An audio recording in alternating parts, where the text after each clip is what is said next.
Nasa si Segovia. Sabihin ko man sa'yo, hindi mo na siya makikita. Shotgun ang hawak ko.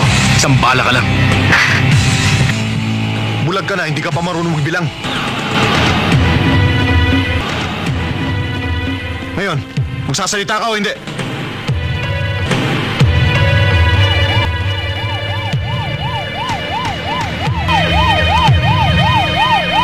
Nandyan na yung sundo ko. Tsaka magaling yung abogado ni Don Segovia.